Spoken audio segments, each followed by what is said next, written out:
Hello बच्चों, आप सभी का हमारे चैनल आरती एजुकेशन क्लासेस में स्वागत है। आज के वीडियो में हम आपके लिए लेकर आए हैं लर्निंग आउटकम्स आधारित लर्निंग ऐप सामग्री हिंदी, अंग्रेजी और संस्कृत कक्षा 6 के लिए है, जो कि हम यहाँ पर लेकर आए हैं। विषय हिंदी, जो कि हमें मध्य प्रदेश राज्य शिक्षा केंद्र भोपाल द्वारा जारी हुई है। कक्षा 6 खंड विषय हिंदी सत्र 2022-23। तो आइए बच्चों, हम देखते हैं खंड विषय हिंदी सत्र 2022-23 लर्निंग आउटकम्स एच 517। अपनी कल्पना व कहानी, कविता आदि के बारे में हमें यहाँ बात करना है। तो देखिए, शिक्षकों के लिए या गतिविधि और निर्देश दिए हुए हमें कुछ यहाँ, तो हम निर्देशों को देखेंगे।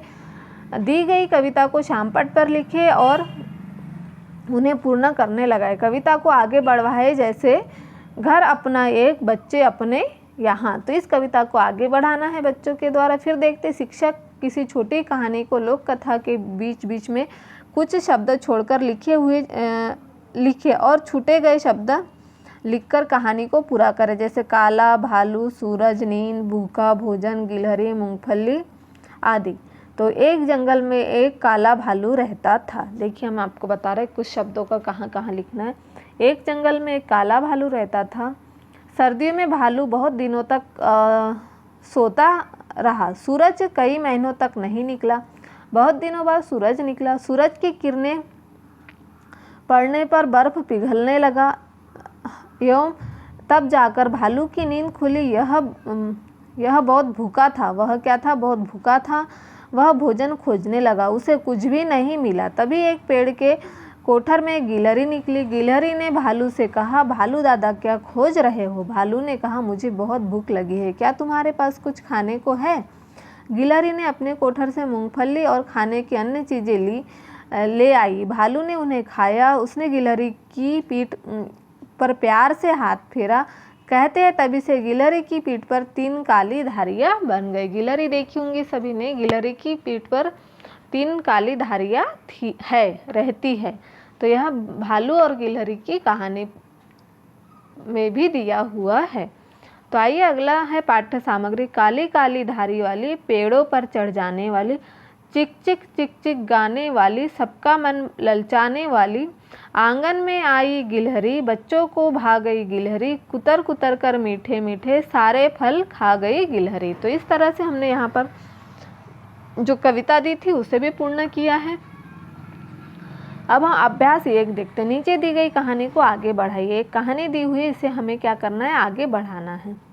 जंगल की रानी रूठ गई। कहानी का नाम क्या है? जंगल की रानी रूठ गई। एक बड़ा जंगल था, उसकी एक रानी थी। वह सबके साथ नाचती गाती, हंसती बोलती, खाती पीती थी। एक दिन जंगल की रानी रूठ गई। मोर ने जंगल की रानी से पूछा, रानी जी क्या हुआ? रानी नहीं बोली। मोर ने नाच दिखाया पर रानी नहीं नाची। मोर ने दूसरे जानवरों से कहा, जंगल की रानी बोलती नहीं, जंगल की रानी नाचती नहीं। इतने में कोयल आई। उसने रानी को गाना सुनाया। रानी ने कुछ नहीं कहा। कोयल ने कहा, जंगल की रानी बोलती नहीं, जंगल की रानी नाचती नहीं, जंगल की रानी गाती नहीं। यह सुनकर हाथी कुछ फल लाया और जंगल की रानी को खाने के लिए कहा, परंतु जंगल की रानी ने फल नहीं खाए। हाथी ने जंगल की रानी को बहुत मनाने की कोशिश की, परंतु जंगल की रानी बहुत नाराज थी। इसके बाद जंगल की रानी को सभी जानवरों ने मनाने की कोशिश की। फिर अंत में जंगल की रानी मान गई और वह खुश हो गई। फिर आगे क्या हुआ होगा, इस तरह से हम इस कहानी पर और भी चर्चा कर सकते हैं। फिर है अगला अभ्यास 2। नीचे लिखी कविताओं को आगे बढ़ाइए। जैसे भौरा की कविता दी है, तो देखिए भौरा की कविता हम बताएंगे। भौरा बोला गुन गुन गुन, कैसी लगती मेरी धुन, चहक उठी चिड़िया सारी, गुन गुन करता रहता भौरा, कलियों फूलों पर मंडराता, फूलों का रस पीने को, यह उपवन उपवन दौड़ लगाता, भौरा बोला गुन गुन गुन, भौरा बोला गुन गुन गुन। यह हमने भौरा की कविता को आगे बढ़ाया। फिर है गुड़िया। गुड़िया मेरी रानी है, बनती बड़ी सयानी है, गोरे गोरे गाल है, लंबे लंबे बाल है, आंखें नीली नीली है, साड़ी पीली पीली है, पड़ा गले में हार है, मुझको इससे प्यार है, अपने पास बिठाती हूँ, बर्फी इसे खिलाती हूँ। तो ये देखिए, इस तरह से हमने गुड़िया रानी की कविता को भी पूर्ण कर दिया। इसे आप पूर्ण कर लीजिए। फिर हमारा अगला अभ्यास है अभ्यास 3। नीचे दिए गए विषय पर अपने मन से कविता लिखिए। तो देखिए हमने हमारे मन से कविता लिख के बताई, आप अपने हिसाब से भी यहाँ कविता लिख के बता सकते। आम, सुंदर सुंदर मीठे आम, अच्छे अच्छे प्यारे आम, नहीं आम सा कोई फल, खाओ इन्हें न छोड़ो कल। पके गले मुस्काते आम, मिलते ढेरों सस्ते आम, रस से भरे दशहरी आम। तो इस तरह से आप आम की और भी दूसरी कोई कविता लिख सकते। फिर है मोर, नाच नाच कर आता मोर, नाना रंग दिखाता मोर, बच्चों को बहलाता मोर, बाग बाग उड़ जाता मोर, वन वन शोभित होता मोर, सावन में खुश होता मोर, सुन सुन कर बादल का शोर, अपना नाच दिखाता मोर। तो इस तरह से हमने मोर की कविता को भी लिख दिया। यहाँ पर आप अभ्यास 3 को पूर्ण कर लीजिए। अब देखते हैं मूल्यांकन।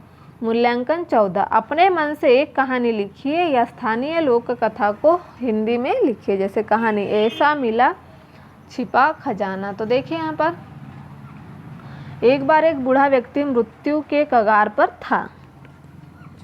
उनके पुत्र बहुत आलसी थे। बूढ़े ने सोचा, मेरे मृत्यु के बाद उनका क्या होगा। उसने सभी पुत्रों को बुलाया और कहा, मैंने मैदान में एक बड़ा खजाना गाड़ दिया है। कुछ दिनों बाद बूढ़े व्यक्ति की मृत्यु हो गई। तब उनके पुत्रों ने खेत में खजाने की बहुत खोज की, लेकिन असफल रहे। तब गांव के एक बूढ़े आदमी द्वारा उन्हें खेत में बीज बोने की सलाह देने पर उन्होंने कुछ बीज बोए। कुछ समय के पश्चात उन्हें गेहूं की बम्पर फसल मिली। उन्हें यह सोने की तरह लग रहा था। यही बूढ़े आदमी का छिपा हुआ खजाना था। तो इस तरह से बूढ़े आदमी ने अपने बेटे को खजाने की बात बताई, ताकि उनके बच्चे काम कर ले और अनाज उगा सके खेत में।